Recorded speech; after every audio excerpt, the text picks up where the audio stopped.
Bonjour à tous et à toutes, on arrive bientôt à la fin de l'année et c'est pourquoi je trouve que c'est le bon moment de revenir un petit peu sur ce qui s'est passé ces derniers mois. Donc bienvenue dans cette nouvelle vidéo où nous allons revenir sur les 6 leçons de 2022 sur l'investissement. La première leçon, c'est finalement de faire des placements avec un rendement supérieur à l'inflation qu'on peut observer aujourd'hui. En effet, difficile d'avoir loupé cette information, mais l'inflation atteint des niveaux records en France, mais aussi sur le reste du monde. Je vais absolument pas vous faire un topo sur l'inflation dans cette vidéo, puisque je l'ai déjà fait dans 3 vidéos qui sont sur notre chaîne YouTube, donc n'hésitez pas à aller les voir. Mais grosso modo, l'idée de l'inflation, c'est qu'avec la même somme d'argent, vous pouvez acheter moins de baguettes de pain.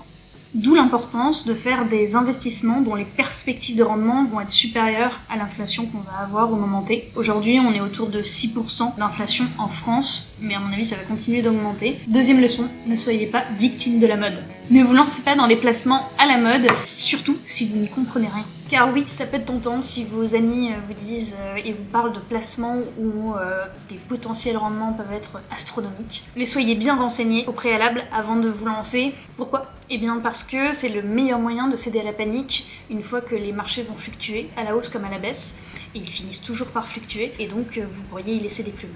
Et oui, quand je dis ça, je pense bien aux fameuses crypto-monnaies. Plus de 8% des Français ont investi dedans. Or maintenant, on le sait, de par l'expérience des derniers mois, les fluctuations liées au marché de la crypto-monnaie sont assez conséquentes et il vaut mieux avoir le cœur bien accroché.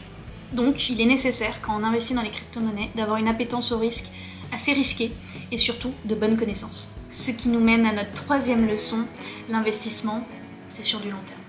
L'investissement, c'est avant tout accepter que le marché peut fluctuer à la hausse comme à la baisse. Ça vaut pour les cryptos, comme on l'a vu précédemment, mais ça vaut aussi pour tous les autres types d'investissements. Les fluctuations sont naturelles et il faut donc les accepter lorsqu'on investit, en gardant tout de même en tête que plus on regarde sur le long terme, les tendances sont souvent toujours positives. Quatrième leçon, la maîtrise des émotions est clé.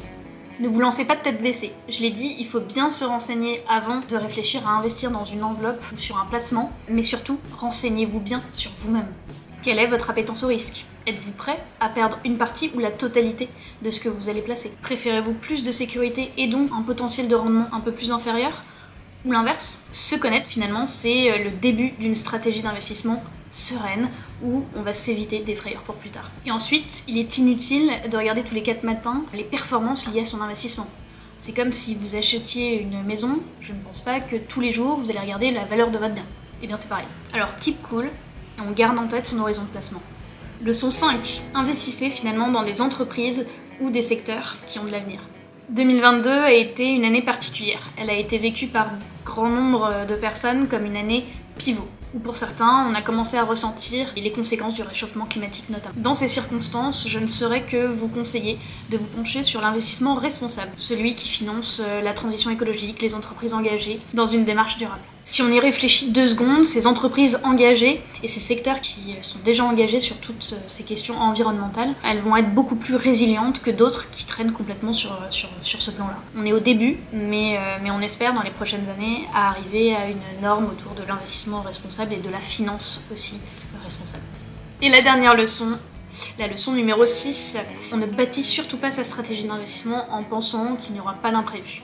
Qui aurait pu prédire la pandémie, qui aurait pu prédire également une guerre en Ukraine, a priori pas grand monde. Donc comme souvent, ce que je dis en rendez-vous quand on me demande si c'est le bon moment pour investir, si les marchés vont continuer à avoir cette tendance baissière, eh bien personne n'a la boule de cristal, donc il faut composer avec cette part d'imprévu et de mystère.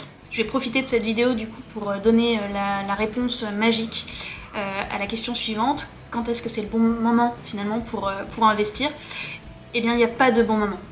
Celui qui vous dit que c'est le bon moment, soit c'est un devin, soit c'est un menteur, mais donc ça reste une très très mauvaise idée.